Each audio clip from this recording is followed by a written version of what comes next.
On est aujourd'hui le mardi 9 Adar, on est le 19 février et aujourd'hui cours de Tehilim, cours sur les psaumes et on va commencer directement. On ne s'étonnera pas si jamais le cours n'est pas très long aujourd'hui, vu que pour des raisons techniques, le Rav est un petit peu fatigué et donc il n'est pas sûr de pouvoir tenir une heure son cours. En tous les cas, quoi qu'il en soit, on est arrivé au psaume 6.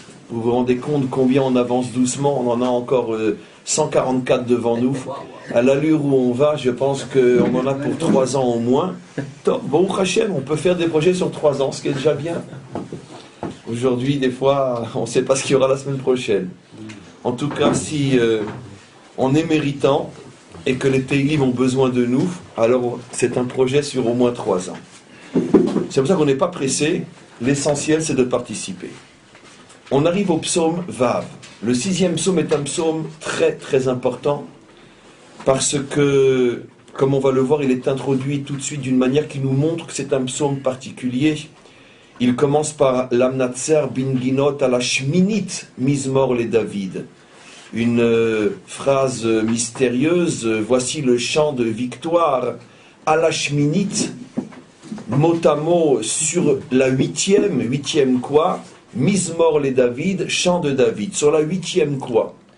Alors nos maîtres disent que ce chiffre 8 fait allusion à un instrument très particulier qui avait 8 cordes, une sorte de guitare de l'époque. N'oublions pas qu'on parle d'instruments confectionnés il y a plusieurs millénaires. David, comme on le sait, avait une harpe, ça c'est légendaire, une harpe en principe beaucoup plus que 8 cordes.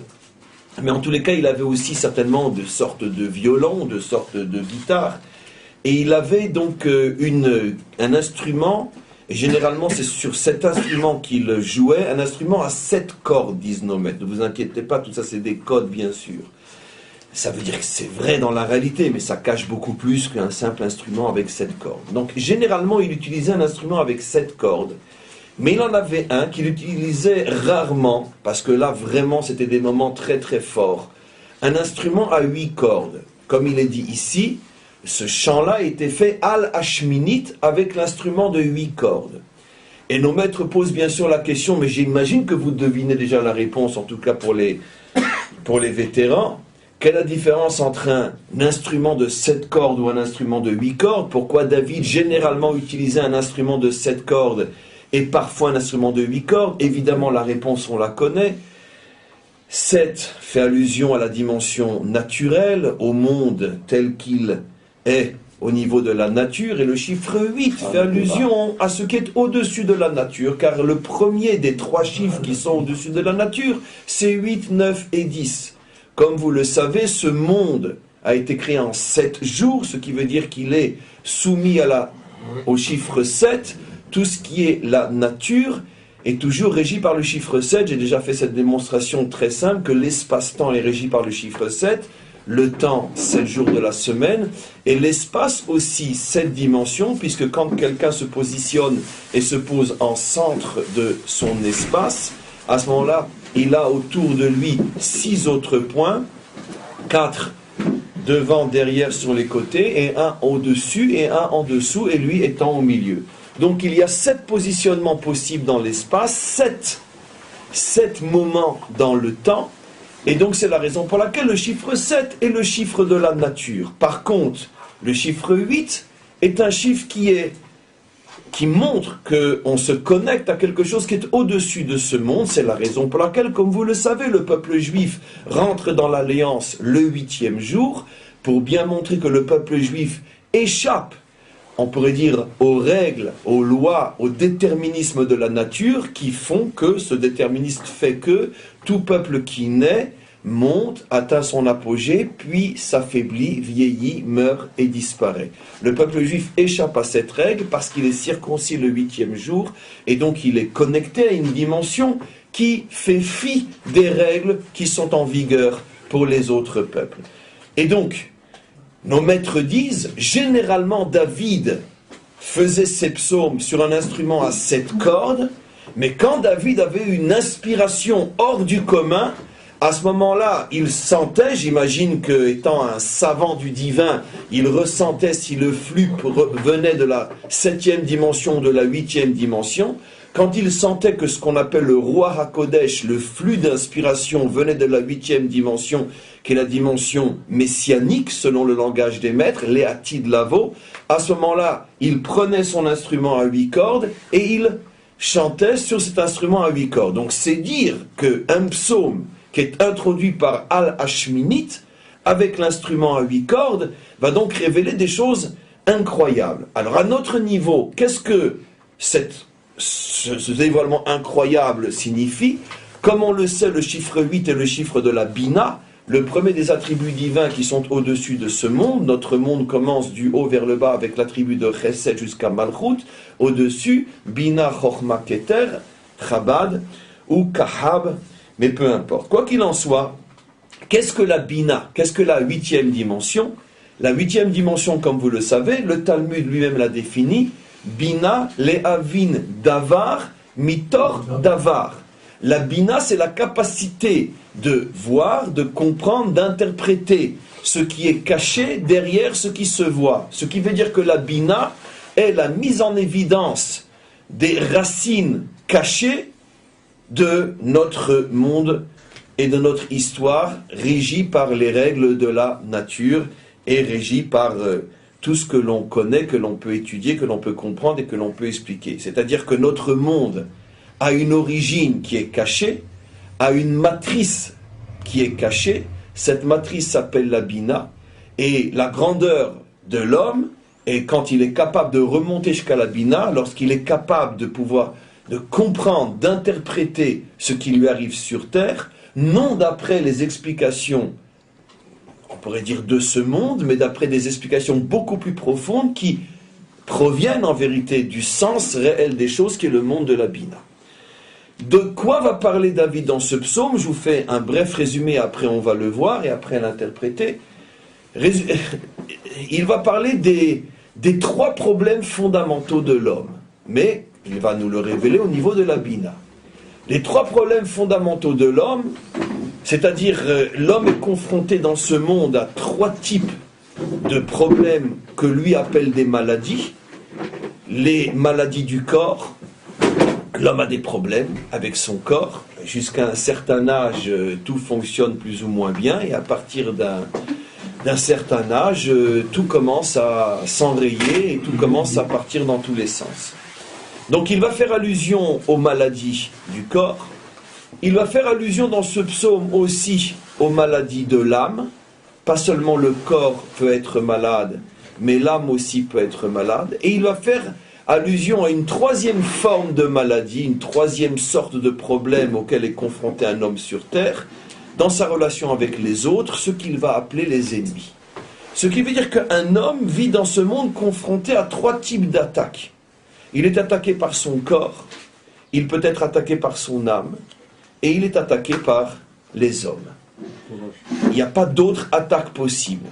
C'est de ce problème auquel David va faire allusion, et je vous invite maintenant à vivre cette aventure merveilleuse avec le plus grand homme jamais porté sur la terre, David, notre roi. On y va. Il dit la chose suivante. Hachem al be'apecha torcheni. Comme d'habitude, je lis avec un premier niveau d'explication et après on capte le message. Hachem al be'apecha torcheni. Hachem, quand tu me réprimandes, ou plutôt quand tu me fais des remontrances, tochacha, je t'en prie que ça ne soit pas avec colère. Je vais expliquer tout de suite à un premier niveau. Ve'al bechamatecha teyasreni. Et si après tes remontrances, tu décides de me faire souffrir parce que je n'ai pas reçu tes remontrances, alors je te demande aussi de ne pas le faire avec méchanceté. C'est-à-dire qu'ici, il fait allusion à un processus qu'on connaît. Jamais une catastrophe ne tombe sur la tête d'un homme avant qu'il ait été mis en garde. Contrairement à la colère bien connue, pourquoi, ça c'est en vérité un véritable mensonge. Il n'y a jamais de pourquoi, il y a toujours suffisamment de signes qui sont envoyés à un homme de mise en garde, seulement il ne veut pas voir. D'accord? Parce qu'après moi, le déluge. Tant que je mange, je gagne et je m'amuse, je me fous de tous les signes qu'on m'envoie comme quoi ça va barder. Donc il y a toujours des signes. Jamais Hachem ne tombe sur quelqu'un sans l'avoir mis en garde. Le problème, c'est qu'à ce moment-là, il faut avoir les yeux ouverts et les oreilles ouvertes. Mais comme généralement la remontrance vient au moment où ça va encore bien, donc quand ça va encore bien, on joue à la politique de l'autruche. Un petit signe par-ci, un petit signe par-là, on ne voit pas, et après c'est déjà trop tard. Donc David sait comment ça fonctionne sur terre, il demande simplement à Hachem la chose suivante. Au moment de la remontrance, c'est au moment où tu m'envoies des signes, et qu'à ce moment-là, si je suis à la hauteur, et que je réagis comme il se doit, j'évite ce qui va suivre, je te demande que ça soit Al be'apecha toricheni. Ça veut dire que les signes que tu m'envoies ne soient pas des signes, la remontrance ne soit pas faite avec colère. Qu'est-ce que cela signifie? À un niveau très très simple. Rabbi Akiva déjà disait à son époque, déjà disait à son époque, je ne sais pas si dans notre génération, il existe un seul homme qui sait faire une remontrance à quelqu'un tel que la Torah le demande. Déjà Rabbi Akiva disait à son époque, et donc il s'incluait aussi. Pourquoi? Parce que faire une remontrance à quelqu'un, c'est pas dans le but de simplement lui dire mais pourquoi tu fais, comment tu oses, etc. Faire une remontrance à quelqu'un, c'est dans le but de l'aider à s'en sortir. Mais si au moment où tu mets en évidence son problème, tu ne lui donnes pas au même moment le moyen de s'en sortir, alors mieux vaut se taire. Beaucoup plus tard que Rabbi Akiva, dans une histoire plus ou moins récente, Rabbi Nachman de Breslev disait par exemple à quoi ressemble quelqu'un qui ne sait pas faire une remontrance à un autre. Excusez-moi l'exemple, il n'est pas de moi, on aurait pu croire que c'est moi parce que c'est mon style de parole. Qu'est-ce qu'il dit? Il dit ça ressemble à un excrément qui est sur le sol et qui a déjà séché. Donc il sent plus rien. Mais quand quelqu'un vient et il le bouge, la partie humide est mise en évidence et à nouveau ça pue. Il dit Rabbi Nachman, d'accord, c'est intéressant, c'est Ladinovitch comment il parle. Il dit Rabbi Nachman la même chose. Il dit, si c'est pour faire une remontrance à quelqu'un qui va puer encore plus qu'avant, alors ferme-la. Parce que pour l'instant, il a fait ce qu'il a fait, mais il ne sent pas mauvais. Ça veut dire qu'on s'est habitué à cette chose-là. Mais tes paroles vont faire que tu vas mettre en évidence la chose, et ça va être encore pire qu'avant, alors tais-toi, ferme-la. Et en vérité, il ne fait que dire ce que déjà 1500 ans auparavant Rabbi Akiva avait dit, qui sait faire une remontrance à quelqu'un. Parce que généralement, dans une remontrance, il y a de la colère, il y a de l'humiliation, il y a de l'abaissement. Et donc automatiquement, d'accord, l'autre va prendre conscience qu'il va mal, mais en quoi tu lui donnes les moyens de s'en sortir? Donc si c'est pour le démolir, ça ne sert à rien. Alors entre les hommes, c'est absolument évident que nous ne sommes pas du tout capables de faire des remontrances à qui que ce soit, c'est pour ça que mieux vaut se taire. Mais entre Hachem et l'homme, en principe, Hachem sait oui faire une remontrance. Alors pourquoi David dit à Hachem, je t'en prie, quand tu me fais une remontrance, ne le fais pas avec colère. Alors il fait allusion à la chose suivante, c'est qu'en vérité, là aussi, dans le processus des remontrances, il y a une évolution. Les premières remontrances que Hachem fait à un homme sont toujours généralement très douces. Ça veut dire que, véritablement, si la personne à ce moment-là voulait ouvrir les yeux, il verrait que véritablement on lui tend une perche. Le problème, c'est qu'à ce moment-là, tout va encore très bien, trop bien, extrêmement bien. Donc, je me dis, qu'est-ce que tu veux de moi? La deuxième remontrance est un petit peu moins douce. Jusqu'à ce qu'on arrive à un moment où il n'y a plus d'autre choix, qu'il y a encore une remontrance, mais elle avec colère. C'est-à-dire avec colère, c'est une image. C'est-à-dire que finalement, on reçoit un signe, mais on n'a plus la main tendue. Parce que c'est déjà trop tard. David Ameller demandait à Hachem de l'aider à ne jamais arriver à ce niveau d'une remontrance qui ne sert plus à rien, parce que de toute façon, elle est faite avec colère, et donc ça ne va pas me réveiller. Après, il dit, Ve'al bechamatecha teyasreni. Et si malheureusement, j'en arrive à une situation où tu n'as pas d'autre choix que les yasreni, que de m'éprouver, alors je t'en prie, pas avec méchanceté. Ça veut dire que j'ai toujours le sentiment que quoi qu'il en soit, tu es toujours là et que ta main est tendue, pas aussi tendue que dès le premier signe, mais en tout cas que si moi je tends la mienne, tu ne laisseras pas la tienne derrière le dos. Donc, un verset très très simple finalement qui nous concerne tous. David, encore une fois, met en évidence le fait que finalement, les remontrances sont inévitables, les coups sont inévitables dans ce monde, mais l'homme doit savoir que finalement ça ne dépend que de lui d'être suffisamment sensible aux premiers signes pour les capter quand il est encore temps. Et si malheureusement, car c'est toujours ce qui se passe, on ne fait pas ce qu'il faut faire à temps et qu'on reçoit des coups, au moins savoir qu'il n'y a aucune méchanceté de la part d'Hachem, que dans les coups, il y a véritablement une volonté de nous aider. Ça, si j'osais dire, je dirais que c'est le verset d'introduction. Maintenant, continuons. Choneni Hachem ki umlal ani. Hachem, je t'en supplie, aide-moi. Bon, je vais traduire sans trop profondiser. Hachem, aide-moi, car je suis déjà tellement affaibli. On parle de quelqu'un qui est déjà dans l'épreuve. Refaeni Hachem ki nivalu atzamai. Ce verset fait allusion à la maladie physique. Hachem, je t'en prie, soigne-moi ki nivalu atzamai, car je suis perturbé, je suis atteint, je suis malade jusque dans mes os. C'est-à-dire que toutes les parties de mon corps ont été atteintes, ma peau, ma chair, mes os, etc. Donc je suis dans un état de maladie totale. Après, il continue, il dit, Venafshi nival ameod. Maintenant, il passe à la maladie de l'âme. C'est pas seulement la maladie du corps, mais je suis aussi malade de l'âme. Nival nafshi, mon âme aussi est malade. Meod. Ve'at Hashem ad matai. Il n'y a que toi, Hashem, qui sais jusqu'à ça va durer. Les commentaires font remarquer une chose extraordinaire. Pour la maladie du corps, il ne dit pas il n'y a que toi qui sais jusqu'à quand ça va durer. Pour la maladie de l'âme, il dit il n'y a que toi qui sais jusqu'à quand. Tout le monde sait qu'il est beaucoup plus facile de soigner une maladie du corps qu'une maladie de l'âme. Pourquoi? Parce qu'une maladie du corps, on a plus ou moins des médicaments, etc. Même s'il dit Hachem, guéris-moi, ça ne contredit en rien le fait que Hachem, comme on le sait, a des shlichim, comme on dit des shlichim, des intermédiaires, le médecin, les médicaments, peu importe. Mais dans une maladie physique, on sait plus ou moins ce qui va se passer. Ou ça guérit, ou ça guérit pas. Mais il n'y a pas de, on pourrait dire, d'attente, on verra. Dans les maladies mentales, c'est beaucoup plus complexe. Personne ne sait finalement comment ça va évoluer.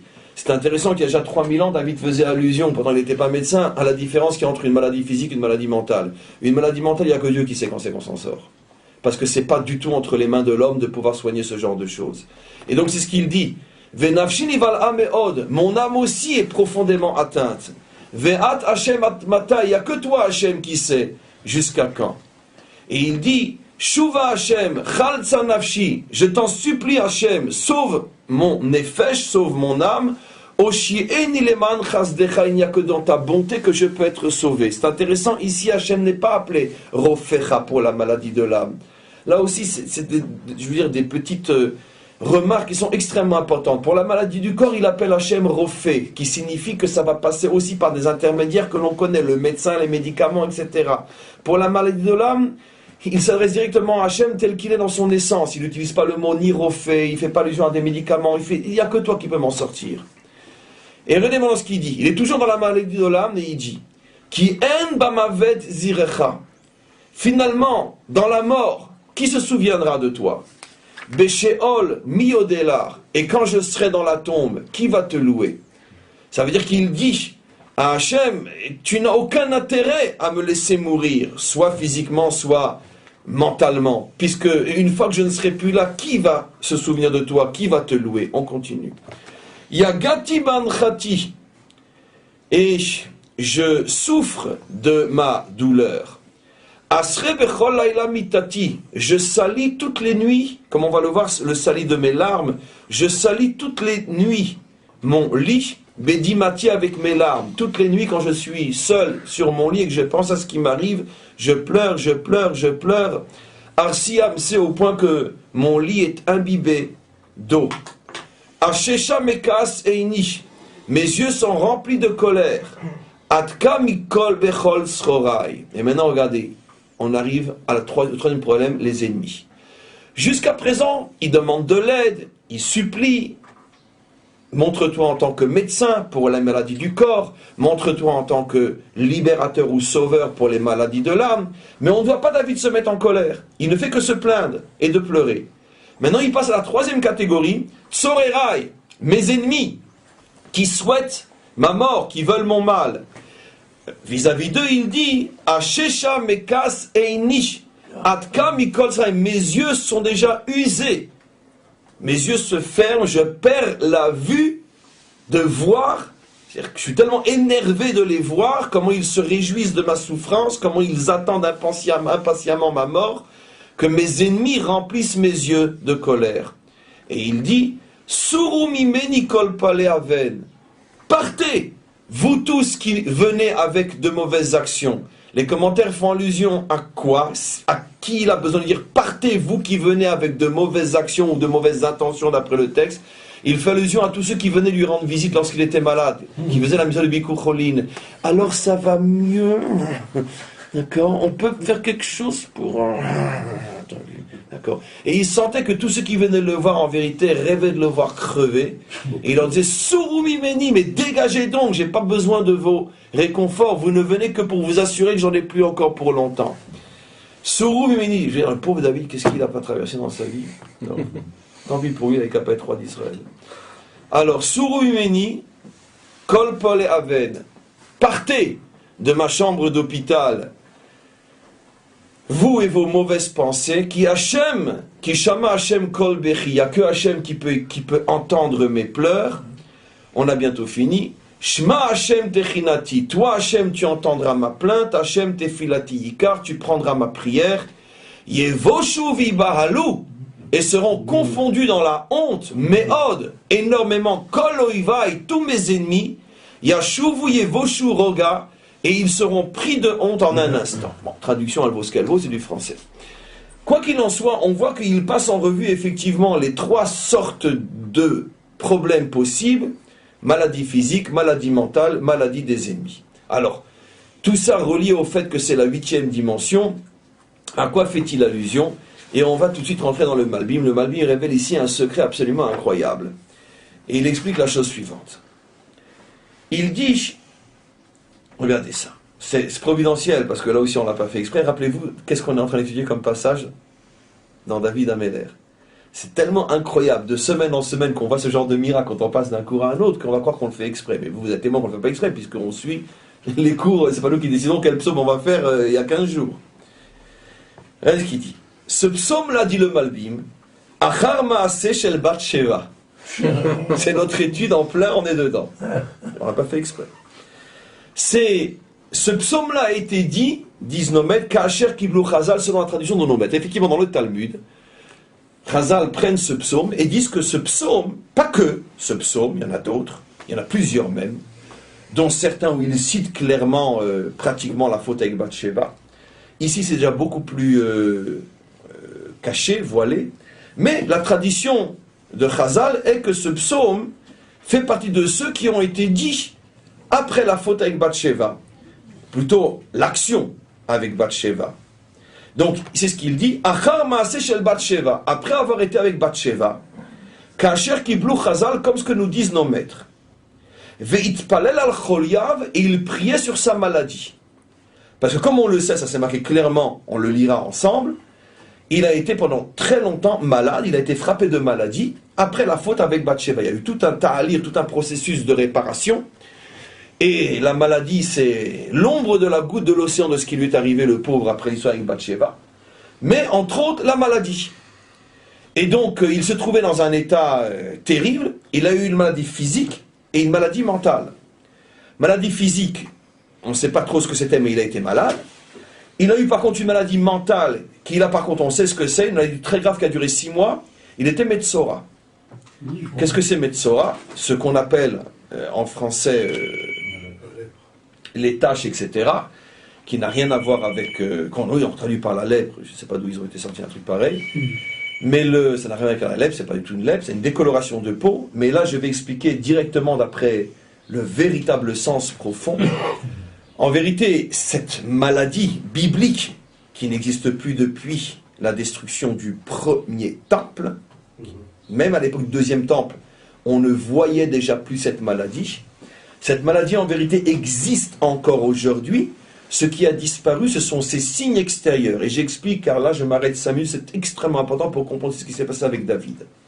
La tsarat est une des plus grandes maladies de l'âme qui existe jusqu'à aujourd'hui et qui touche même les nations, qui n'est pas spécialement une maladie juive. Maladie de l'âme, bien évidemment.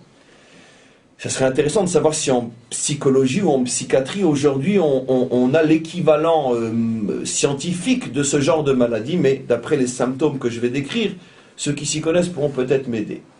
En tous les cas, simplement que pendant toute la période du premier temple, Hachem, si j'ose dire, faisait un chesed, agissait avec bonté par rapport à son peuple, en ce sens que quand quelqu'un était frappé de cette maladie, il lui envoyait tout de suite des signes extérieurs pour le prévenir, avant que ça ne soit trop tard, qu'il faut qu'il se soigne.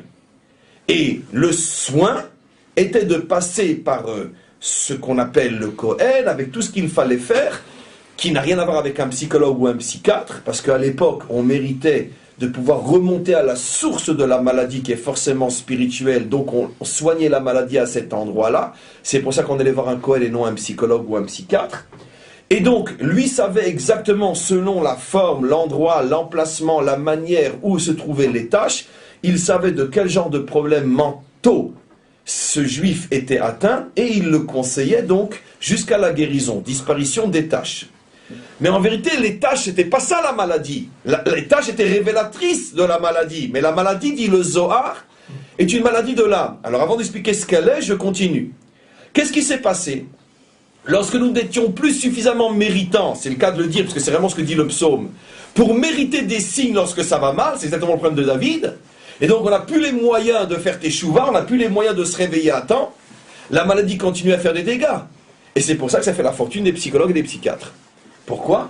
Parce que le monde, plus que jamais, est atteint de cette maladie, mais on ne sait pas lorsqu'elle vient, on ne sait pas pourquoi elle vient, et on ne sait pas non plus où elle se trouve, et donc on est malade. Et David fait allusion à cette maladie mentale, puisqu'il parle de la guérison de son âme.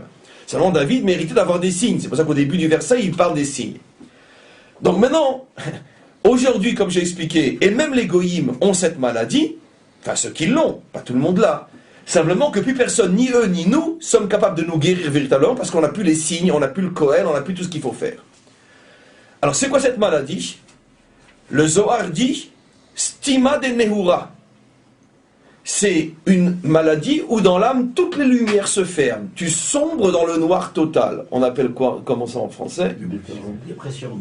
Dépression, oui, mais dépression c'est un mot très très large, mais une sorte de dikaon, une sorte de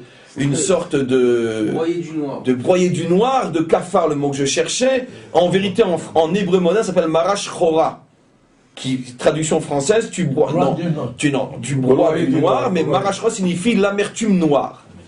Alors c'est une sorte de dépression terrible où toute la lumière se ferme, tu ne vois aucune issue. Une sorte de, ça que j'aurais peut-être dit aussi une sorte de désespoir, parce que bon, qu'est-ce que veut dire Zohar quand il dit Stima de Nehura, toutes les lumières se ferment. Tu te sens dans un trou noir. Bon, c'est une chose qu'on ressent des fois dans le travail, dans le couple, dans l'éducation, dans la vie en général, où on se sent dans une situation où on ne voit aucune issue. Alors, ne voir aucune issue, c'est le propre de l'existence. On est souvent confronté à ce genre de problème. Mais tant que c'est extérieur à nous, c'est le propre de l'existence. Quand ça rentre en nous, c'est-à-dire que l'âme est atteinte et ça devient un ophi, ça devient une manière d'être incapable de voir les issues et les points de lumière, ça devient déjà une maladie. Et il y a effectivement des hommes qui, même lorsque la porte est ouverte comme une autoroute, ils ne la voient pas. Pourquoi? Parce qu'ils voient tout noir. Ça commence par le pessimisme, jusqu'au découragement, jusqu'au suicide. Donc, il n'y a plus d'espoir. Alors, j'imagine que dans cette expression du Zohar, Stima de Nehura, la fermeture des lumières en araméen, on peut, en psychologie ou en psychiatrie, faire entrer énormément de choses. Mais ça, c'est le canevas, les angoisses, les dépressions, la paranoïa, la schizophrénie, j'en sais rien. Mais en tout cas, c'est ce dont on parle. C'est donc une maladie de l'âme, qui est la tsaraat. Ce qui est très très très très intéressant, pourquoi le maître du monde a choisi comme signe révélateur quand on était méritant, que ce soit une décoloration de la peau. Alors nos maîtres aussi expliquent, parce que pourquoi la peau se décolorait, ça c'est scientifiquement prouvable, parce qu'à cet endroit-là, le sang ne passait plus. La couleur rose fait que la couleur rose provient de la bonne irrigation de la peau. À des endroits de décoloration, l'une des raisons peut être le fait qu'à cet endroit-là, le sang passe mal. Il y a une stima, il y a un bouchon. Et donc ça correspond effectivement physiquement à ce que le Zohar explique sur le plan spirituellement, en vertu du principe très connu que ce qui se passe au niveau du corps n'est que le reflet de ce qui se passe au niveau de l'âme. Mauvaise irrigation lumineuse dans l'âme mauvaise irrigation du sang dans le corps. Et donc alors maintenant, comment qu'on faisait teshuva à ce niveau-là? Ce qui est très très très très intéressant, et là j'ouvre une parenthèse fabuleuse, c'est que l'une des causes spirituelles de la tsara'at, disent nos maîtres, c'est le lachon hara. Le fait qu'un homme passe son temps à mépriser, maudire, dire du mal des autres, calomnier, etc. Quel est le rapport? Mais le rapport est fabuleux, puisque qu'est-ce qu'est le issour du lachon hara? Et là on va l'expliquer d'une manière pas nouvelle, mais tellement plus forte qu'on a pu le faire jusqu'à présent. Quelle est l'interdiction du lachon hara? On sait très bien que le lachon hara est interdit, pas parce que c'est faux, parce que justement, c'est vrai. Tu n'as pas le droit de colporter le mal que tu as vu fait par l'autre, si c'est hors d'un contexte constructeur, soit pour sauver ceux qui ne le savent pas de fréquenter cette personne, soit pour le juger. C'est-à-dire, je dirais hors d'un contexte de justice. Mais stam pour le colporter, pour les petits potins, pour salir, pour humilier, etc., c'est l'un des plus grands interdits de la Torah. Et c'était entre autres celui qui amenait, au niveau du déclencheur spirituel, la tsara'at. Alors bien sûr, la question est évidente, puisque ce que je raconte est vrai, c'est du 100% vrai. Alors, je peux comprendre que c'est pas joli de le dire, mais pourquoi c'est la faute la plus grave, puisque c'est vrai? La réponse est fabuleuse. Pourquoi? Parce que si tu colportes le véritable mal que quelqu'un a fait, c'est donc la preuve que tu t'es convaincu qu'il n'a plus d'espoir, cet homme-là.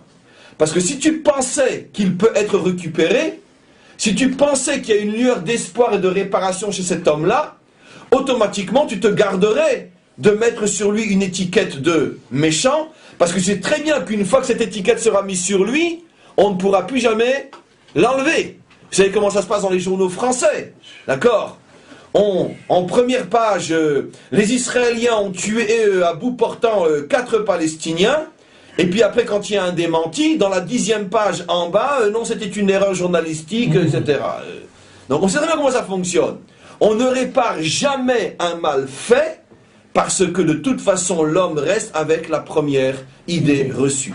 C'est aussi la raison pour laquelle un juge n'a pas le droit, et c'est un très très grand interdit qui, lorsque la Torah fonctionnait bien, peut lui valoir une destitution sans le moindre forme de procès, c'est que si un juge écoute l'un des partis sans la présence de l'autre, il est tout de suite destitué. C'est considéré comme une très très très grave faute dans l'exercice de la justice. Pourquoi? Parce que dès que tu vas entendre l'un se plaindre sans la présence de l'autre, automatiquement, ton oreille est prisonnière. Quand l'autre va venir, ce sera du rajouter, du réchauffer. Si quelqu'un a un minimum d'expérience d'être un tiers dans les conflits humains, vous savez tous, pour ceux qui ont cette expérience, que quand on en entend un seul, d'accord, on voit l'autre comme un bandit, et quand on entend l'autre seul, on voit le premier comme un bandit. Et quand on entend les deux, soit on voit que les deux finalement sont des justes, soit les deux sont des bandits. Mais quoi qu'il en soit, rien n'est plus traître que d'écouter seulement un son de synagogue. On peut dire un son de synagogue? Ça passe mieux. Ça passe mieux, surtout à Jérusalem. Un son de chauffard. Comment? Un son de chauffard. Un son de chauffard. Quoi qu'il en soit, on comprend maintenant quel est le mida, quel est mida. Mesure pour mesure. Si toi, tu as fermé toutes les portes sur l'autre, alors on te fermera chez toi toutes les portes. Et quelle va être ta punition? Ben, toutes les lumières de ton âme vont se fermer. Et tu vas sombrer dans un trou noir. Une dépression totale. C'est l'une des causes, c'est pas la seule. Derech Agav, l'une des autres causes de fermeture de l'âme, je vous laisse deviner. Et ça concerne même les nations. Ils pourront dire merci qu'on leur dira, on va sauver quand même 6 milliards de personnes. Manger du porc. Manger du porc n'est pas un interdit pour les goïms, mais ça provoque l'effet de fermeture des lumières. Manger du porc, absolument. Pour un juif, en plus que ça lui ferme toutes les lumières de son âme, c'est aussi une grave interdiction, pas pour le goï. Un goï a le droit de manger du porc, mais nos maîtres le préviennent, cette nourriture ferme toutes les lumières de l'âme. C'est intéressant. Tu connais quelqu'un qui mange du porc et... Chez les goïms. C'est un des plus grands chidouches que tu n'apprendras jamais dans le Talmud, et pour ça, grâce à Dieu, on a aussi ce qu'on appelle les secrets de la Torah. Il faut savoir que ce n'est pas parce que les goïms n'ont pas reçu les mitzvot comme ordonnance que les effets positifs ou négatifs ne les concernent pas. N'importe quelle nourriture non cachère ferme. Non, pas nécessairement, justement. Alors c'est pour ça qu'il faut être un savant. C'est-à-dire que, je veux dire, tu prends deux cachets blancs, vus de l'extérieur, tu dis, bon, les deux sont petits, la même grosseur, la même couleur, donc si ça soigne aussi. Non, parce que dedans, c'est pas la même chose. Mais le pharmacien, lui, c'est la différence. Le consommateur, il voit la petite boule et dit, si ça, oui. Non. C'est pas toutes les nourritures qui font le même effet. Ce qui fait aussi que peut-être certaines nourritures interdites pour les juifs ne font aucun dégât chez les goïms parce que, étant structurées différemment de nous et n'ayant pas l'interdiction, cette nourriture ne leur fait pas de mal à eux. Mais en ce qui concerne le porc, nos maîtres affirment que ça donne la tsara'at à tout celui qui le mange, sans différence juif, non juif. C'est intéressant maintenant. Je suis incapable de t'expliquer pourquoi le lapin ne procure pas la tsara'at, donc un goy pourra le manger sans aucun problème, et pourquoi, bien qu'il n'ait pas l'interdiction de le faire, le porc lui fera du mal autant, en tout cas dans le même genre, dans le même type de problème qu'un juif. Mais qu'un juif sera pire encore, parce que lui aussi a l'interdiction. Mais pour ça, je ne sais pas. Je ne suis pas un savant des structures de la création pour t'expliquer pourquoi ça oui, pourquoi ça non. Mais c'est dit au niveau du porc. C'est dit au niveau du porc. Par exemple, Maïmonide, le Rambam va très très loin dans ce genre de ridouche. Il explique que, par exemple, que bien qu'un non-juif n'a aucune obligation de se circoncire, s'il se circoncis, d'accord, ça a quand même un effet positif sur lui, du type de l'effet positif que ça a sur un juif, dans la connexion avec le divin, dans plus de... etc. Comment ? La vraie circoncision, ça veut dire priya et orla. C'est un des plus grands chidouches qui lui a valu de se faire tomber dessus, comme d'habitude. Je veux dire, c'est le premier qui dit la vérité. Et donc, mais finalement, après, comme toujours, ils se sont rendus compte que c'est lui qui avait raison. Alors, il n'est pas obligé de se circoncire un non-juif. Mais s'il se circoncis, malgré tout, ça aura un effet positif. C'est pour ça que toute la lignée royale en Angleterre, pendant des siècles, les millénaires se circoncisaient, d'où l'expression British, l'homme circoncis. Et c'est pas des blagues, je le dis à chaque fois, mais ne rigolez pas, c'est pas des blagues. British vient du fait que certainement un des conseillers juifs de la cour, car tous les rois d'Europe avaient des conseillers juifs, et donc, certainement, on dû lui dire, écoutez, Majesté, si vous circoncisez tous les princes, alors appelez le pays British. Elle a dit, British, yes. Okay, of course. D'accord. Et donc, c'est peut-être pas un hasard, c'est maintenant de moins en moins, et pendant très très très longtemps, on le sait, les enfants américains étaient circoncis en clinique, pratiquement à la naissance. C'est peut-être pas pour rien non plus que sur le billet américain, il y a marqué... In God we trust. Va savoir, peut-être qu'il y a un lien. Ça vaut ce que ça vaut, parce que ce n'est qu'un dollar, ça va pas plus loin que ça. Mais quoi qu'il en soit, va savoir. En tout cas, le Rambam affirme que la circoncision a un effet positif, même chez les non-juifs. Donc, et en plus, comment on les appelle en hébreu, Artsot Abrit, les pays de l'alliance, la circoncision. C'est un pédé. Non, ça par contre, j'avais jamais remarqué dans ce sens-là, Artsot Abrit, c'est incroyable. British et Artsot Abrit, c'est incroyable, la folie. Bon. Comment le maître du monde s'amuse à envoyer des signes, en veux-tu, en voilà, il suffit de se baisser, les ramasser, toute la Torah est écrite dans la rue en vérité. On ne se rend pas compte des signes que le maître du monde envoie. Quoi qu'il en soit, donc la tsara'at est produite par le Lachon Hara, et ça vadaï, ça concerne même un non-juif, qui dit du mal sur un autre, manger du porc, et d'autres choses aussi qui amènent la tsara'at, entre autres l'adultère. L'adultère amène la tsarat. Et bien évidemment, il n'y a aucune différence entre un juif et un non-juif dans l'adultère, car c'est le même issour pour les uns comme pour les autres. Un non-juif qui fait l'adultère, paf, il est frappé de tsaraat. C'est-à-dire tsarat, c'est-à-dire que petit à petit, son âme va se fermer complètement. Maintenant, je ne sais pas si ça se fait en une semaine, en un mois, etc., mais il va à la catastrophe. C'est-à-dire qu'il y a un moment où tout va se fermer. Donc, il y a toute une énumération de fautes qui amènent la tsara. Bien sûr, évidemment, chaque faute, on peut faire teshuva, bien évidemment. Mais la teshuva, c'est tout ce qui se cache derrière le processus de la rencontre avec le Kohen, ce que ça pourrait représenter aujourd'hui, car il n'y a plus de Kohen dans le sens réel du terme, etc., etc. Mais il suffit de décrypter ce qui se cache derrière le processus de réparation pour voir comment on se réparait aujourd'hui. Quoi qu'il en soit, j'ai dit que ça serait un petit cours aujourd'hui, je ne l'ai pas encore commencé, mais donc, il est frappé de maladie après la faute avec Bathsheba, maladie physique X, peu importe. Il est surtout frappé de Tsara'at, maladie de l'âme, dont il fait allusion dans ce psaume, et surtout, bien que c'était un homme qui, avant même de naître, avait déjà des ennemis, comme vous le savez, les Ukrainiens étaient antisémites avant déjà la naissance d'Avraham Avinu. Donc, ce style-là, David, était haï avant même de naître, parce qu'il était déjà haï en haut, son âme existait déjà. Donc, David, déjà dans le ventre de sa mère, était haï par ses frères, et après par les hommes en général.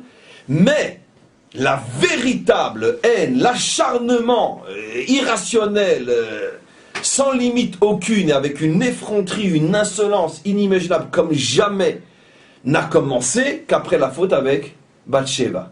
Parce que jusqu'alors, c'est ceux qui étaient directement en contact avec lui et qui pouvaient se sentir gênés par sa présence, comme Shaoul, comme d'autres conseillers de Shaoul, Doeg qui voyait dans David un jeune poulain qui allait prendre sa place, etc., gendre du roi, bon, tout ça on peut comprendre, c'est la vie. Mais à partir du moment où il a fauté avec Bathsheba, alors là, tout le monde lui est tombé dessus. Tout le monde. Donc ce psaume fait allusion à la maladie physique, la maladie mentale, la maladie des ennemis, tout ça lié avec Bathsheba. On continue, regardez ce qu'il dit. Veitpalel al-Chario. Mais David, c'est mal le connaître, quand le ciel lui tombe sur la tête, qu'est-ce qu'il fait? Il prend de la potion magique. La potion magique de David, il se connecte avec le maître du monde, il se met à prier et il ne se laisse pas aller au désespoir. Et il dit Gamoivav satmuu vimareru be'aitai, même ses ennemis, alors qu'il était malade, affligé, n'ont pas eu de répit et lui ont fait du mal à ce moment-là plus encore que jamais. Au point que David était encore beaucoup plus attristé de l'attitude de ses ennemis qui ne laissent même pas souffrir en paix, plus encore que de sa propre maladie. Alors maintenant, regardez ce qu'il dit. 3 phrases, comme les maîtres d'Israël savent le faire, nous ce qu'on dit en 1 heure, eux ils le disent en 2 phrases, ce qui fait la différence entre nous et eux. Regardez 2 phrases qui va donner toutes les clés de lecture de ce psaume. Yedaber, ce psaume parle al shne mine haoivim amartirim et haadam, sur les 2 grandes catégories d'ennemis qui sont martyrs l'homme. Martyr, pas dans le sens de... C'est intéressant un martyr en français, tiens. Martyr dans le sens de kétériser, qui couronne l'homme. C'est intéressant en français, un martyr. Oui, qui encercle l'homme, mais c'est le mot kéter. Il y a une allusion du le Malbim derrière là était un très très grand Mekoubal. D'ailleurs, il s'en cache pas. Il y a de nombreux pérouges du Malbim où il parle des Sphirot, des Olamot, etc. Il l'a relativement caché parce que bon, ça se faisait pas à son époque d'étaler ses connaissances dans ce genre de domaine. Mais, à la différence de beaucoup de maîtres de son temps qui cachaient tout, lui, il en parle. Donc c'est un très très grand Mekoubal. Et donc, chaque mot chez lui est à prendre comme dans un laboratoire de haut niveau. Et donc, il utilise ici le mot martyrim et Adam, ça veut dire, il y a 2 genres de problèmes qui entourent l'homme, qui couronnent l'homme, qui assiègent l'homme, qui font allusion, en tous les cas, toutes ces définitions à la sphira de Keter, c'est-à-dire quelque chose qui vient de très très haut, l'attribut de la couronne. Et c'est quoi ces 2 genres de problèmes? Le premier, c'est Aoyev, l'ennemi, Adavouk Bometoldato, qui est collé à lui depuis même sa naissance. Ça veut dire ce qu'on appelle les maladies intérieures, qui sont soit les maladies du corps, soit les maladies de l'âme, qu'il appelle ça un seul ennemi, parce que quoi qu'il en soit, c'est lié à sa propre nature d'humain. Regardez comment il dit. L'ennemi qui est collé à lui depuis sa naissance et qui va lui faire du mal soit à son corps, soit à son âme. Shehem, et ces ennemis-là, c'est au pluriel parce qu'il fait allusion à ceux du corps et à ceux de l'âme, mais qu'il rentre dans une seule catégorie. Shehem misge goufo, qui dépendent en vérité de la nature de son corps. Velahutav, de sa structure, on pourrait dire, énergétique. Aujourd'hui, on est un peu plus savant que lui, donc on pourrait dire aussi qu'il dépend de ses gènes, de son ADN, etc. Et qui se dresse sur lui depuis le jour de sa naissance, car dès que tu nais, tu n'as pas un jour de plus, tu as un jour de moins.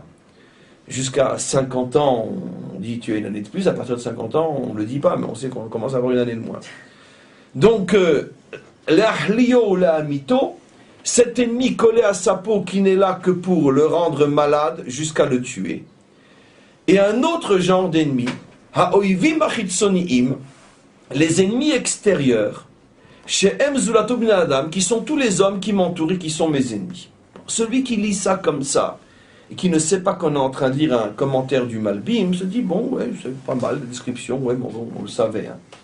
Celui qui se pose la question, mais qu'est-ce qu'il est en train de me dire, va découvrir que le Malbim est en train de nous donner une clé inimaginable. Surtout dans le contexte qu'il vient de dire. On ne va pas pouvoir tout lire, bien sûr, parce qu'il est déjà très tard, je vais maintenant à l'essentiel du décryptage. Le premier commentaire que je vous ai lu, il y en a d'autres après, mais je ne peux pas tout faire.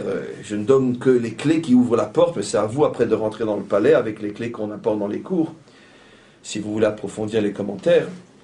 Il donne ici deux clés fondamentales, qui apparemment ne veulent pas dire la même chose. D'un côté, il dit, David fait allusion à toutes les catastrophes qui lui sont tombées à cause de sa faute avec Bathsheba. Faute qui n'en est pas si une faute que ça, on a commencé à expliquer, mais bon, on n'est pas dans le cours maintenant sur le roi David, et sur cette faute-là.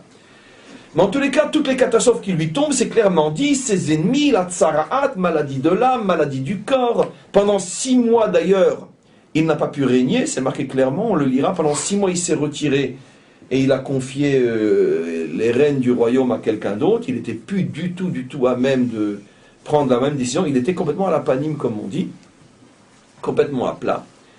Donc ça c'est la première explication qu'il donne, et puis après il donne une autre explication. Et il dit, en vérité, David fait allusion dans ce psaume à 2 types de problèmes qui accompagnent l'homme toute sa vie. Tous les problèmes liés à son être depuis sa naissance.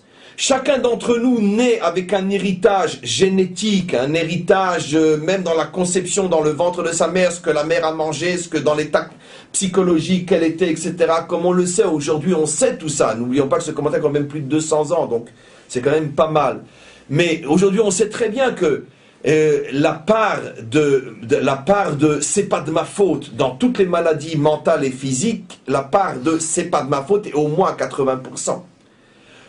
C'est de ma faute, mauvaise nourriture, mauvaise alimentation, mauvaise hygiène de vie, etc. C'est vrai tout ça. Mais quoi qu'il en soit, ça ne joue qu'à 20% des problèmes que l'on a.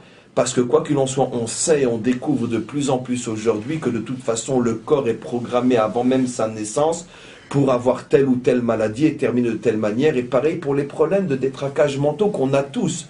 On est tous des malades mentaux comme vous le savez, mais seulement pas toutes les maladies mentales sont appelées par la médecine d'aujourd'hui des maladies. Mais une colère est une maladie mentale, absolument évident. La jalousie est une maladie mentale. La suspicion, la haine, etc. ce sont des maladies mentales. C'est pas moi qui le dis, c'est le Rambam, Mefourash. Regardez Ilchot Deot, au tout début du Rambam, il vous dira tous les défauts sont des maladies de l'âme à prendre avec le même sérieux qu'une maladie du corps. Et il dit de la même manière qu'on va voir un médecin pour les maladies du corps, on va voir un chacham, un sage pour les maladies de l'âme. Et tous les commentaires sur la même font remarquer que le Rambam dit ici un chidouche extraordinaire. Il appelle les défauts des maladies pour bien nous montrer que ce sont des dysfonctionnements mentaux. C'est pas simplement comme on le dit le dimanche matin, le Yetzera. D'accord, c'est pas ça, ça n'a rien à voir avec toutes ces bêtises-là. Il y a des véritables maladies de l'âme, et le Yetzera c'est encore autre chose. L'une des plus grandes preuves qu'on a, nous les juifs, les vrais, que le Yetzera n'a rien à voir avec ce qu'on dit, c'est que par exemple, le Talmud dit que les nations n'ont pas de Yetzera. C'est une Gemara explicite. Et jusqu'à aujourd'hui, il continue à dire que les défauts viennent du Yetzera. Non. Le Talmud dit que les nations n'ont pas de Yetzera. Qu'est-ce que ça veut dire? Les nations n'ont pas de Yetzera? Quoi, Hitler n'a pas de Yetzera? Il n'a pas de mauvais penchant? Ça veut dire quoi? C'est-à-dire que le Yetzera n'a rien à voir avec ce qu'on appelle dans le monde les défauts, la méchanceté, etc. Tous les défauts sont des maladies de l'âme. Et évidemment que les nations, autant que nous, si pas plus, en tout cas autant que nous et nous autant qu'eux. Et il y a l'Yetzer Hara sur lequel le Talmud dit que ça c'est que chez les Juifs. Alors c'est quoi l'Yetzer Hara? Ce ne sera pas le cours d'aujourd'hui, je vous laisse dans l'attente. Mais il n'y a que les Juifs qui ont du Yetzer Hara. C'est autre chose, ça appartient à une autre dimension, qui n'a rien à voir avec le mal, les défauts que tout le monde a, qui est le propre de l'homme et que Maïmonide appelle la maladie de l'âme. Il n'y a pas de différence entre un juif et un non-juif au sujet d'une grippe, d'une pneumonie ou pire encore. Il n'y a pas de différence entre un juif et un non-juif au niveau des maladies de l'âme qui sont la colère, la jalousie, etc. etc. Le Yetzer Hara, c'est encore autre chose. D'accord? Vous voulez que je vous dise ce que c'est le Yetzer Hara? La maladie des juifs, ça veut dire? Vous savez ce que c'est la maladie des juifs? D'accord? C'est prendre son épouse parce qu'on est en conflit avec quelqu'un qui l'avait aussi, et on lui dit, écoute, tu sais, c'est pas grave, le dimanche, le lundi, elle est avec moi, le mardi, le mercredi, elle est avec toi, et le jeudi, vendredi, samedi, elle est avec nous deux. C'est ça, c'est la maladie des Juifs. C'est-à-dire, tu prends Jérusalem, tu la coupes en deux. Ça, c'est la maladie des Juifs. On est le seul peuple qui est capable de concevoir des abominations pareilles. Il n'y a que les Juifs. Pour concevoir des abominations idéologiques, politiques, dont nous sommes les seuls à pouvoir les inventer, les concevoir, et que ça ne dérange personne. Allez dire aux Français de partager Paris, ou allez dire aux Russes de partager Moscou. Très bien. Et donc, ça, c'est-à-dire qu'il y a un dysfonctionnement typiquement juif que les goïms ne connaissent pas. Il n'y a que nous qui pourrons être à ce point malades. Mais, au niveau des grosses maladies humaines qui sont ce qu'on appelle les défauts, tout le monde est malade de la même manière. Donc, je reviens maintenant à ce que j'explique. Il dit, l'homme est poursuivi par deux genres d'ennemis.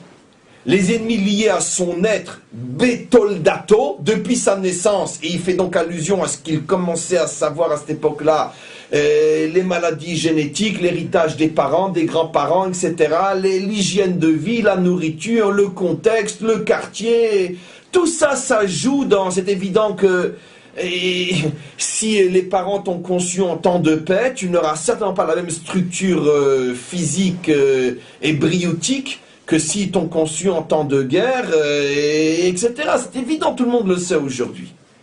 Et il y a aussi, dit-il, un autre genre d'ennemis qui sont les ennemis extérieurs. Et David parle de ces deux genres qui sont en vérité trois problèmes, puisque le premier c'est corps et âme, c'est le même problème, ce qui me colle à la peau.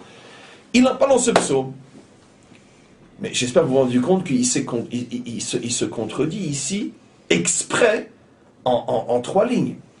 Il vient de dire que ce psaume fait allusion à toutes les catastrophes qui sont tombées sur David à cause de la faute avec Bathsheba.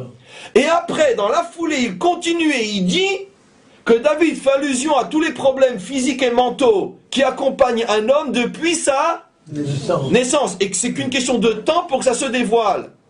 Mais si c'est quelque chose qui m'accompagne depuis ma naissance, ça n'a rien à voir avec mes fautes.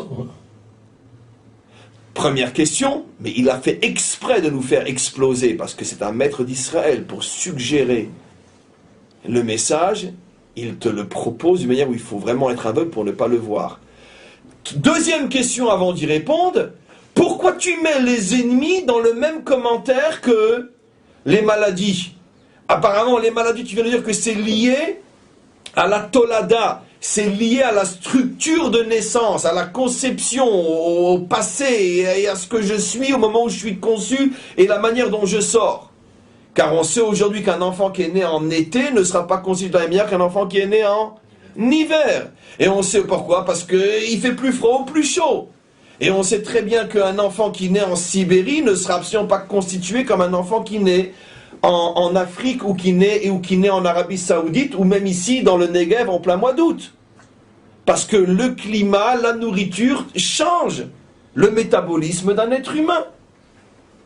D'où on le sait encore plus. Comment se fait-il que les Sfaradim ont une tête de Sfarad et les Ashkenazim ont une tête d'Ashkenaz? Comment se fait-il? Mais on vient tous en vérité du même père et de la même mère. Et comme on le sait, et c'est honteux de devoir le préciser, on n'a pas eu 80% de mariages mixtes dans notre histoire. Donc c'est impossible qu'on a pris le physique de nos voisins. Puisque s'il y a eu au maximum, jusqu'à, on va dire, ce dernier siècle, Il y a eu au maximum 5 à 6% de mariage mixte pendant 2000 ans. Donc comment le physique oriental ou le physique européen a-t-il pris le dessus? Mais c'est très simple. Les conditions climatiques, l'endroit, la nourriture, la manière d'être, la manière de parler, ça transforme le corps. Donc c'est clair que la Tolada est déterminante. Ça n'a rien donc à voir avec les fautes. Et qu'est-ce que ça a à voir avec les ennemis? Les ennemis de David sont venus pour d'autres raisons que la Tolada. Soit c'est venu parce qu'il était un concurrent trop dérangeant, jalousie, soit parce qu'il a fauté avec Bathsheba et ça a alimenté tout ce que les gens pensaient que ce n'est qu'un vulgaire descendant d'une Moabite et il n'aurait jamais dû être accepté. Dommage qu'on a converti son arrière-grand-mère, regardez-moi cette sale famille, etc. Et voilà. On sait très bien pourquoi il a eu des ennemis. Personne ne s'est décidé à haïr David parce qu'il avait un nez de juif. Ça, il faut être un catholique pour haïr un juif à cause de son nez. Mais à cette époque-là, on n'haïssait pas un juif à cause de son nez. Donc, pourquoi on le haïssait? Pour des raisons, entre parenthèses, valables, qui n'ont rien à voir avec la Tolada. Alors, de quoi il nous parle ici? Il nous parle de quelque chose ça me fait beaucoup de peine de terminer le cours sur quelque chose qui aurait dû être tout le cours. Mais après tout, un petit message qualitatif vaut mieux que de grandes explications qui ne sont que quantitatives. Ici, le Malbim nous explique quelque chose de fondamental, qui est la raison pour laquelle ce psaume commence par le chiffre 8, qui est la Vin Davar, Mitor Davar, et que ce psaume fait allusion, comme disent nos maîtres, tous les psaumes où David utilisait un instrument à 8 cordes fait allusion à un psaume messianique, parce que disent nos maîtres, c'est le Mashiach qui, lui, ne jouera que d'un instrument à 8 cordes. C'est une parabole, bien sûr, mais supposons qu'il jouera de la guitare ou du violon, il aura un instrument de 8 cordes, le Mashiach. Contrairement à David, qui avait un instrument de 7 cordes, et qui, de temps à autre, utilisait aussi un de 8 cordes. Mais le Mashiach, disent nos maîtres, n'aura qu'un instrument de 8 cordes. Ça veut dire quoi, concrètement? C'est-à-dire que David, ici, nous révèle l'un des plus grands secrets de l'histoire humaine, et c'est pour ça que le Malbim parle de Keter, de couronne. En vérité, tous les problèmes qu'un homme a dans son existence sont des problèmes qui sont fondamentalement programmés à l'expérience, la mission de cet homme dans cette tranche de vie. C'est ce à quoi fait allusion le Malbim lorsqu'il dit les maladies physiques, c'est la Tolada. Tu viens de dire c'est Bathsheba. Tu viens de dire qu'il a été frappé de maladie à cause de Bathsheba. Après tu te contredis. Vous comptez le nombre de lignes, il y a 3 lignes entre la contradiction. Non, ce qui nous explique est le suivant. Au niveau terrestre, et c'est la raison pour laquelle il avait tellement d'ennemis, ça veut dire le religieux bête et méchant qui comprend rien à la vie, quand il voit quelqu'un sur lequel il a des doutes s'il est bien ou pas et qu'il voit que tout d'un coup lui arrive des punitions, il dit « Je vous l'avais dit, la Shoah, c'est parce qu'il y a plein de juifs pas religieux en Allemagne. Hein. » Espèce de rabbin des bois. Donc, évidemment, on sait très bien comment les rabbins des bois parlent. D'accord ? Quand tu vois quelqu'un... Il paraît qu'il y a beaucoup d'accidents de voiture en Israël. Ah ben évidemment, avec le nombre de gens qui prennent la voiture le samedi, mais nous, ça ne nous arrivera pas, parce que nous, on respecte Shabbat. Évidemment. Donc, il y a ce qu'on appelle les rabbins des bois. Ça veut dire ceux qui sont au niveau du chiffre 7. Et qui, quand ils voient quelqu'un sur lequel ils avaient des doutes, sur lequel tombent toutes les catastrophes, on vous l'avait dit, hein. Très bien. Alors, le problème, c'est que celui qui a effectivement fauté, et qu'il lui arrive de grandes catastrophes, celui-là a véritablement une épreuve absolument incroyable. Parce que si il arrive à la conclusion de tous ces détracteurs, j'ai fauté, donc j'ai une catastrophe, donc 1 plus 1 égale... Pourquoi? Parce que je suis un pourri. La force de David, c'est d'avoir compris que non. Il y a un subtil mélange dans l'existence entre la cause profonde, cachée, et la cause visible. Entre le 8 et le 7, entre la Bina et la Malchut, entre ce qui se voit dans le monde qu'on appelle Alma de Idgalia, le monde visible, et entre ces causes profondes qu'on appelle Alma de Idkassia, le monde caché, le monde de la Bina.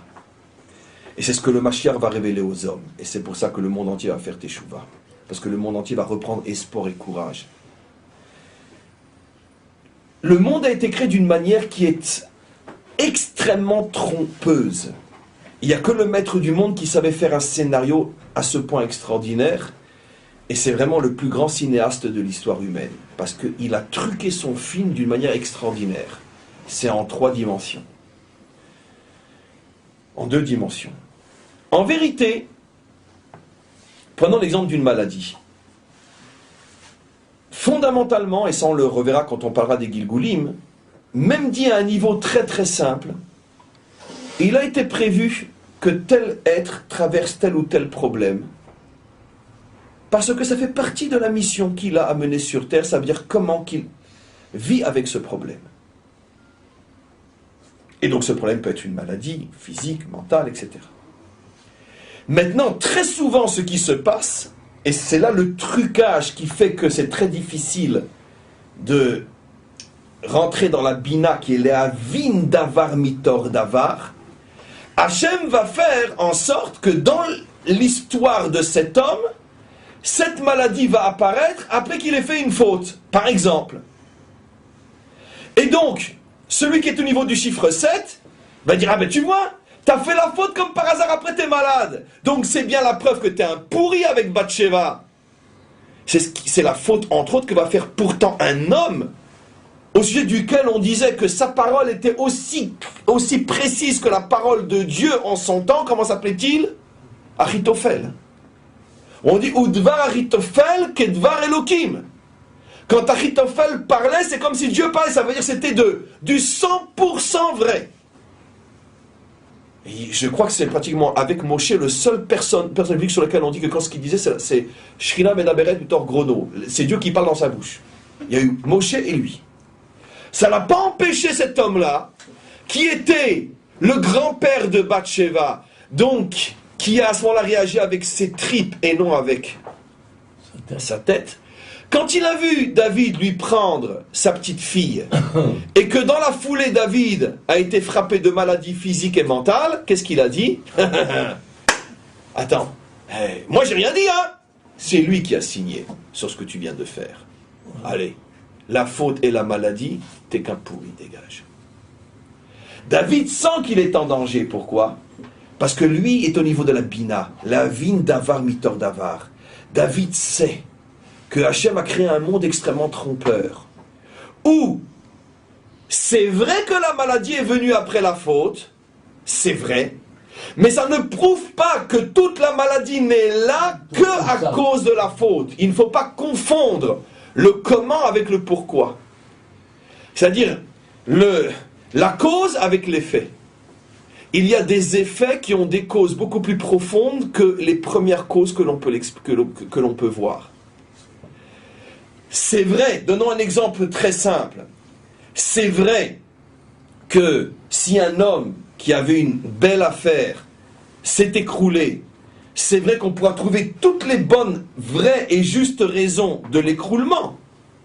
Mais il y en a une peut-être, je dis peut-être car il y en a des millions d'autres, une peut-être qui fait qu'il s'est écroulé, je vais en citer 3, et qui, elles, sont les vraies raisons, mais qui appartiennent au monde de la Bina, le monde caché.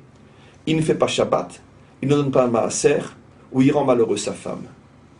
Pourquoi il rend malheureux sa femme? En abracha metsuya et la besrut ishto. Le canal de la bénédiction, ça passe par sa femme. Donc si le canal est fermé, parce qu'elle est fermée, elle est malheureuse, la bénédiction ne passe plus. Donc, mais aucun analyste économique va vous dire ça dans une université, parce qu'il va être pris au sérieux. Il faut être un rabbin fou pour dire une chose pareille. Mais les deux sont vrais, ces deux sont vrais. Lui, il a raison, et il va gagner de l'argent, parce que ce qu'il dit, tout le monde va le croire. Moi, j'ai raison, je ne vais pas en gagner, parce que personne ne va me croire. Mais le problème, c'est lequel des deux a le plus raison? C'est moi. Parce qu'après toutes les raisons que lui explique pour ne pas faire faillite, si la femme est malheureuse à la maison, il fera faillite quand même. Donc de toute façon, c'est quand même moi qui ai raison. Maintenant, David, lui, arrive à remonter à la source première. C'est vrai que ma maladie est venue après la faute de Bathsheba, mais je refuse l'interprétation de tous mes ennemis qui, eux, n'attendaient que ça pour terminer de m'enterrer. Les raisons profondes de mes problèmes, c'est parce que c'est ce que dans le logiciel de mon être a été inscrit, parce que ça fait partie des problèmes que je dois traverser sur Terre pour pouvoir réaliser ma mission. Ce qui veut dire que s'il n'y avait pas eu la faute avec Bathsheba, ce serait venu d'une autre manière. Et dans le fond et dans la forme. Mais le problème est inévitable, parce que chaque âme descendue sur terre a un potentiel problème à traverser qui n'ont rien à voir avec ses fautes. Mais généralement, pour tromper le monde et l'homme, afin de permettre le libre arbitre et de donner aux méritants le mérite d'atteindre la vérité vraie, le monde a été créé avec un masque, Purim, qui voile les causes véritables. Dit d'une autre manière, ce que je dis est un message d'espoir, mais inimaginable, comme jamais dit sur terre. Il n'y a aucune, mais strictement aucune raison de s'attrister jusqu'à se décourager et se désespérer si l'on prend des coups, même après une faute, parce que la raison véritable des coups n'a rien à voir avec la faute. Et c'est toi qui as fait la différence entre une épreuve ou une punition. J'explique comme toujours. Comment peut-on savoir si ce que je reçois c'est une épreuve ou une punition? Eh bien ça dépend comment tu vas l'interpréter. C'est toi qui es aux commandes. Si tu t'arrêtes au 7 ou au 8. Si tu dis, c'est parce que je suis un pourri, ça tu le diras jamais à l'extérieur. Mais tu le dis à l'intérieur, c'est pour ça que tu deviens malade. Je suis un pourri, d'accord? Et c'est pour ça qu'il m'arrive ce qui m'arrive. Tu t'es arrêté au niveau du chiffre 7. Et donc ça c'est une punition, elle va te détruire. Tu t'en relèveras pas. Parce que la punition t'amoche, la punition te démolit. Si tu te dis, c'est vrai que j'ai fauté, c'est vrai que je dois réparer, c'est vrai que je suis un pourri, mais fondamentalement le problème est là pour m'élever, si je suis à la hauteur et je sais surfer sur, à ce moment-là, tu as transformé la punition en épreuve, qui se dit en hébreu nes, qui veut dire t'élever. C'est toi qui as les commandes. Qu'est-ce que fait David? David se voit malade, physiquement, mentalement, ses ennemis poussent de partout, il dit « Waouh, je suis en danger, ça va être la catastrophe !» Pourquoi? Parce que qui mieux que lui sait qu'il vient de fauter avec Bathsheba? Qui mieux que lui sait que l'interprétation de ses ennemis est vraie à un certain niveau, celle du chiffre 7. C'est vrai comme par hasard, ta maladie elle vient juste après, tiens, comme par hasard. Comme par hasard, très bien. Mais qu'est-ce qu'il fait David? Tout de suite il dit non, pas la guitare à 7 cordes, la guitare à 8 cordes. Il nous donne une clé pour s'en sortir. Ça veut dire, ne reste pas au niveau du 7, monte au niveau du 8. Réavine d'avar mitor d'avar. Sache que tout ça, ce n'est que le voile qui cache la véritable cause. Hachem t'éprouve pour t'élever. Prends-le comme une élévation, ne le prends pas comme une punition. Si tu le prends comme une élévation, tu es sauvé. Et c'est pour ça qu'il s'en sort. C'est pour ça qu'il commence son psaume en disant, l'âme d'Atséar, j'ai gagné. Avant même de chanter, j'ai déjà gagné. Pourquoi? Vous m'aurez pas. Increvable, David. Pourquoi? Parce que même que j'ai fauté, c'est vrai. Même que j'ai été puni, c'est vrai. Je vais m'en sortir encore mieux que vous. Pourquoi? Parce que moi, je suis au niveau de la Bina. Je sais tout transformer en 8. Je sais tout transformer en 8, je sais tout transformer en bien. Voilà. Et donc ça, c'est la grandeur de David. C'est pour ça qu'il n'y a aucune contradiction dans l'explication du Malbim. Le géant des géants. J'explique tout maintenant, j'ai terminé. Ça devait être un petit coup. Jamais été aussi long. Faut pas parler. Et en plus, j'ai la grippe. Maintenant, regardez. Il commence à dire, David a fauté avec Bathsheba, la maladie lui est tombée dessus. D'accord? Donc c'est ce que disent les rabbins du dimanche. T'as fauté, tu seras puni. Très bien, ok. Après il dit non. David parle d'un problème qui n'a rien à voir avec la faute. La maladie colle à la peau de l'homme avant même sa naissance. De même, les ennemis. Ça veut dire quoi? Le voile, l'habit, la première cause, celle liée au chiffre 7 que le maître du monde a choisi pour éprouver David, c'est la faute avec Bathsheba. Mais les vraies raisons de sa maladie et de ses ennemis n'ont rien à voir avec Bathsheba. Même s'il n'avait pas fauté avec Bathsheba, de toute façon il aurait eu des ennemis. Ils auraient trouvé un autre texte. Pourquoi? Parce que les ennemis d'un homme de vérité lui collent à la peau comme son patrimoine génétique. Ça veut dire que tu ne peux pas éviter sur terre des ennemis comme tu ne peux pas éviter d'être un jour malade et de mourir. Ça fait partie de la vie. La pire des choses qui puisse arriver à un homme, c'est ne pas avoir d'ennemis. Pourquoi? Parce que s'il dérange personne, c'est la preuve qu'il n'existe pas. Oui, oui. Qu'est-ce que disent nos maîtres dans le Talmud? C'est pas de moi. La définition d'un mauvais dirigeant communautaire. Dites-le. Celui qui est aimé par sa communauté. Pas de moi. Celui qui est aimé par sa communauté. Pourquoi? Parce qu'il ne dérange personne. Donc automatiquement, ça ne peut être qu'un mauvais dirigeant communautaire. Très bien. Oh, il est bien notre rabbin, qu'il est super, il est bien, ou il est gentil. Oh non, non. J'ai pas dit que tous les il est gentil sont des méchants. Mais, d'après le Talmud, il faut gratter ce qu'il y a derrière. Comment se fait-il que tout le monde t'aime? Qu'est-ce qui se passe? La définition d'un mauvais dirigeant communautaire, celui que tout le monde aime. C'est ce qui révèle ici le Malbim. Les ennemis font partie du patrimoine génétique d'un homme.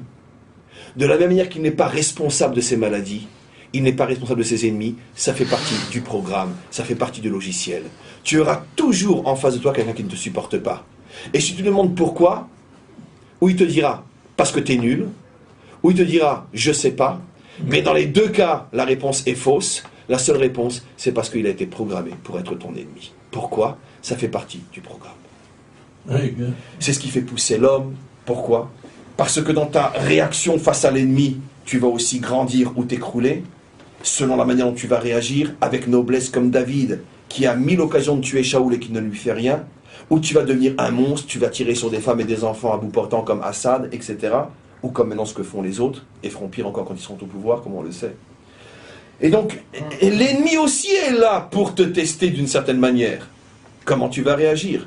Ça, c'est la grandeur de ce psaume, c'est pour ça qu'il s'appelle le psaume du chiffre 8. La conclusion de ce psaume, savoir encore une fois que les fautes existent, qu'on est puni pour les fautes, qu'il faut réparer les fautes, mais qu'en dernier ressort, ne jamais s'écrouler face aux problèmes, parce que de toute façon, la véritable raison des problèmes, c'est ce que le Maître du monde a choisi pour nous élever et nous construire. Amen.